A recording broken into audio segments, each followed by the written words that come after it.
Good morning. The story of a Bedouin who was sitting by a fire around a caravanserai, a way station in the desert for travellers where they could stop and rest overnight. At that time, two pearl merchants came to the caravanserai with their caravans of camels and were preparing to unload their packs for the night and take some rest. And as they were doing so, one of them took one of these pearls and let it drop and roll over towards the other fellow, who picked it up and looked at it and said, "That's as fine and lustrous a pearl as I've seen." And the other one said, thank you. It's one of the smaller ones in my collection."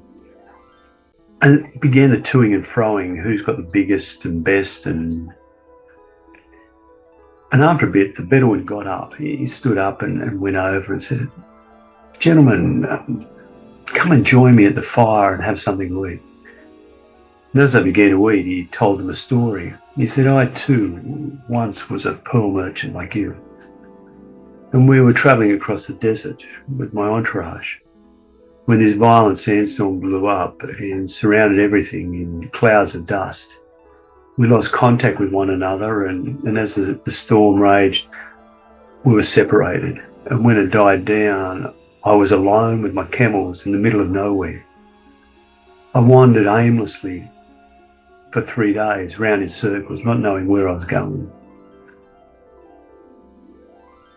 Tired and near dead from hunger and thirst, I stopped and unpacked my camel's bags for the 100th time, looking for food, something to sustain me. Imagine my joy and surprise when I found a pouch that I'd overlooked all those times before. I quickly grabbed it and pulled it open, and imagine my disappointment when all it contained were pearls. What is it we want? What is it we need? What is it we desire? What is it we yearn for deep down? At different times in our lives, different moments, we'll need different things: food, water, clothing, house. But once these things are accounted for, what is it we yearn for? What is it we seek? What is it in the depth of our being that we would like? Jesus tells a few stories. For him, he would call this yearning, this deep yearning, the reign of God. The reign of God within us that we glimpse and see and feel and experience. And maybe it becomes a conscious thing, but maybe not. And we might call it other things, but that was his language. He says the reign of God is like a man who found a treasure in a field. It was hidden, and he found it and re-hid it, sold everything he had, bought the field. The reign of God is like a pearl merchant, another pearl merchant, who found a pearl of great price and worth and sold everything he had and bought the pearl. In these stories, commentators tell us that the treasure, this pearl, not the other pearls, this pearl is the deep truth of our being, of who we are, the depth of understanding and awareness of who we are, the deepest reality of our being. It's who we are. And it's to discover the truth about ourselves, the truth that we are and that we are loved, that we are held in this grace in the deepest, profoundest way, a way we don't necessarily comprehend or recognize. But when we realize it, when we see it, when we glimpse it, it's what we want. To be known and to be loved at the deepest, deepest level, and to be valued in the eyes of the one who holds the universe and all things. He told another couple of stories in the same collection. There was a woman who had yeast, a servant of the household, and she put a little bit of yeast into this big vat of flour, huge vat, not just enough for a meal or a couple of meals, but perhaps the whole household supply of flour for some time. And that yeast quietly and gently did its work and turned all the flour bad, because that's what yeast does. It ferments. And if you don't stop it, if you don't create dough and then bake it and stop the process, the yeast turns everything bad. Or the reign of God is like a mustard seed. He says the smallest seed, or Matthew's telling, says the smallest seed, when it germinates, it grows into a bush and then into a large tree, the largest of trees. Well, not really, but it grows into a big bush, and the birds can take their nest in there in the shade. And there's allusions to the Old Testament where there will be a big tree and the nations will gather, the birds will gather are under this tree and it will protect them.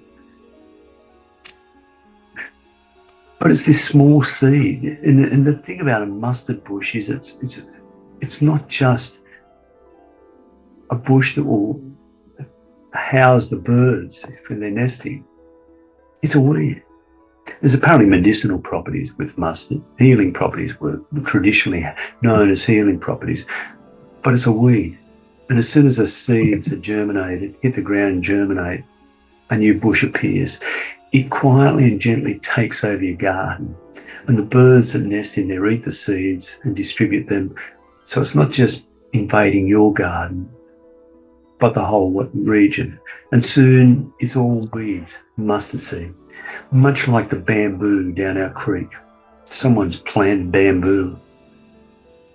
In one part, it's slashed away and I guess poisoned, and they're trying to kill it off as it takes over a large part of the creek. In another section, it grew from a small patch and it just keeps growing and spreading. And you can't see it. It grows underground and then shoots up shoots. And the whole place, right along the part of the walk, is bamboo. Now, bamboo is really useful, but not when it's a weed in the bush. And these images of yeast that turns things bad, or the weed of the mustard bush that takes over the garden, are subversive images. In Jesus' world, there was this reign of Caesar, this Caesar's kingdom, if you like, his realm, his empire. And he was all powerful. And he used power and might, armies, violence to control the empire. And he accumulated wealth, high taxation from people. And they built a lot of things, but people suffered enormously. And most of the people were poor and impoverished because of the high taxation. Caesar used violence to maintain peace in his kingdom. And Jesus' reign, or God's reign that Jesus proclaims, different. It's the opposite in so many ways. It's not grounded in violence and domination. It doesn't create us and them and impoverishment. It's about inclusion and about equality. It's about love and justice and everyone having a part. And from the perspective of Caesar's reign, from Caesar's worldview, his reign of God was antithetical, was the enemy. And Jesus speaks in subversive ways, that this way of the reign of God breaks in and opens up and changes. It's the yeast that rots the way of empire and destroys it. It's the mustard seed that takes over the garden that's neatly groomed and formed in the image of Caesar, of his empire. And it changes the face and the look. That's what God's reign is like. It's gentle and subversive. It's found in the places where love reigns, where love grows, where love flourishes, where people reach out to one another in love, kindness, compassion, empathy, where there's little acts of generosity and kindness, where one reaches out and gives a hand up to another, not just a hand out, but a hand up, and welcomes them with hospitality and openness. It's found in the darkest and deepest places of earth, where people reach out and support each other, against the powers of violence and control and domination. In the refugee camps and the offshore processing centres that Australia runs, the detention centres, where people suffer, where one or two can reach out and bring hope, where voices can come in and bring hope and hold up hope. That's the reign of God. And in the many people who work for freedom and peace of those people, the reign of God's in that. When we reach out to those who are different, who have different challenges in life, mental illness or emotional issues, or the challenges of suffering and pain, or physical or other disabilities, who find life more difficult and challenging, when we reach out and include them and bring them into this reign of God, into this way of love, into this community of belonging. The reign of God is there. In the small orchids of my father's that he's given me, that burst open in surprising ways, at surprising times. Suddenly there's a shoot and a bud and a flower, and these beautiful flowers fill the garden. There's the reign of God. In the seasons around the creek, that the sun shining through the mist or the trees and lightening everything with life and warmth and beauty, is the reign of God. When we sit around a table and share a meal and tell stories and laugh and cry together, the reign of God. That's what Jesus is saying. God's reign is here, and it's subversive, and it breaks into our world in surprising ways, in hidden and invisible ways that just sort of burst to life. That's the reign of God. We are held in love. And that love can be found right across the earth in surprising places. It's not just in churches, and sometimes it's not even in churches or religious places, where there's abuse or violence or exclusion, where people define things through belief systems and hold them tightly and tell people they're wrong or bad or evil and judged and push them away. That's not of God, because God is love and invites us to love our neighbour and to welcome them in as we have been welcomed. Places of love, the reign of God, is all around us.